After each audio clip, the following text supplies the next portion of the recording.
David, see me in my office please. The dull voice of my boss came through the grocery store intercom. I looked up from my post at the back of cash register, glanced over the line of 4 people that I was about to abandon. My coworker April too, stole a brief glance out the plate glass windows and considered fleeing the country, then sighed and put up a "register closed" sign. Sorry folks. Gotta go see the boss. April will take care of you over there, I told them, to a series of moans, one of which came from April herself, along with a pack of gum thrown at my head. As I made my way back through the aisles of canned goods, display stacks of soda, and the oddly diagonal dairy section, I wondered to myself what I was going to get lumbered at for today. Had I forgotten anything recently?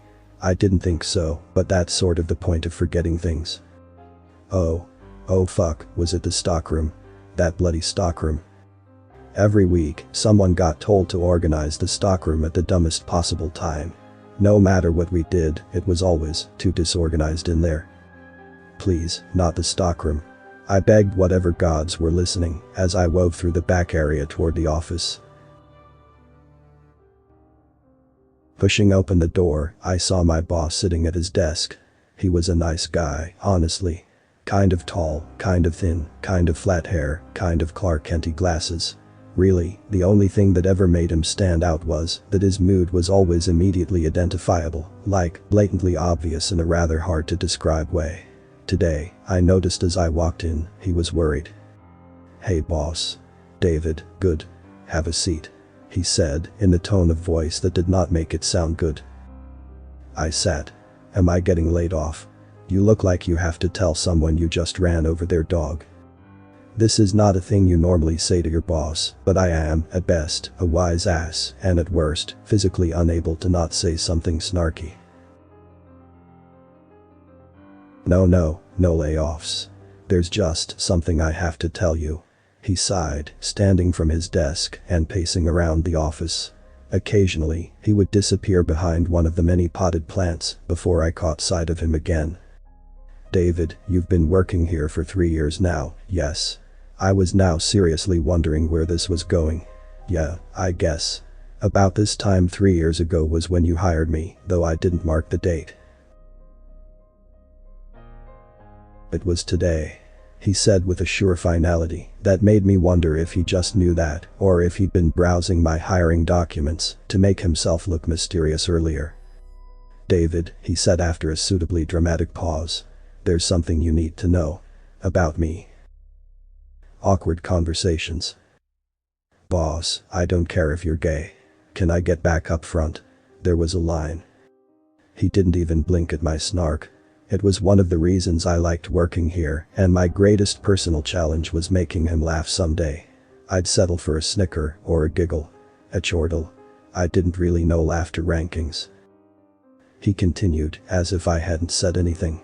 David, I'm not human. Okay. So, can I get back up front? There's a line. He blinked. A reaction. I was making progress. I'm serious, David. There are things I never told you about. I cut him off. Yeah, I know. Now, can I go? It's really busy up there. The boss stared at me. I'm really not joking. I've been keeping a lot of secrets from you. From all of my employees. And I. The snark kicked in again. Boss, you're a great employer, and kind of a nice guy too. But, and I say this with love, you are the worst at keeping secrets. What? I figured out something was odd on like day 3. It's fine, don't worry. He took a second to collect his thoughts. Okay, well, his eyes lit up and he seemed to remember the point he was going for. The danger. I had to warn you, after all this time, that you might be in terrible. Yup. Know about that too. It's fine, don't worry. I put this out in my best, dull and bored tone, even though, inside, I had begun to laugh my ass off. Keeping a straight face was never really something I was good at. I'd always overacted and blown my cover. But today I just had to keep it together long enough for this to play out. He sputtered for a moment before shouting and waving his hand, knocking a potted plant swinging on its chain. Don't worry. You have no idea what sort of terrors are lurking on the edge of. Again, boss, it's fine. I spoke calmly over him, interrupting his rambling. I used my first paycheck to buy a comically large gun. I used my next, 6 paychecks to buy silver and pay a crazy guy who lives in the woods to make bullets out of it. He threw in some raccoon jerky with them too. I got this, it's fine. But, well, okay, maybe you're okay, but I wanted to break this to your coworkers today. And they... No, they know too. April cashed in a favor with one of her Wiccan friends, and she's been warding the building. The lot of us have, 3 different flexible curses set up and ready to finish in the stockroom if something goes wrong. We're fine. What? How did I not know about this? How do you know about this? Boss, again, I say this with love, but in addition to being absolute shit at keeping secrets, you are also totally oblivious to everything. I mean, come on. Every week, you tell us to organize a stockroom you never go into. Last month, Jerome dropped the hammer on a vampire lord that came in and was. He broke out of his incredulous stare with another bout of yelling. Mastered Valak. He'd been threatening my life for years. He's one of the reasons I'm in hiding. How did you? He ignored one of those wet floor signs, fell on his ass, and Jerome hit him with a hammer.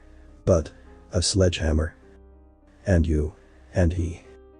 But I. He slumped down in his chair. Well. He puffed out. Is there anything else relative to my life and the safety of my employees that I should know about?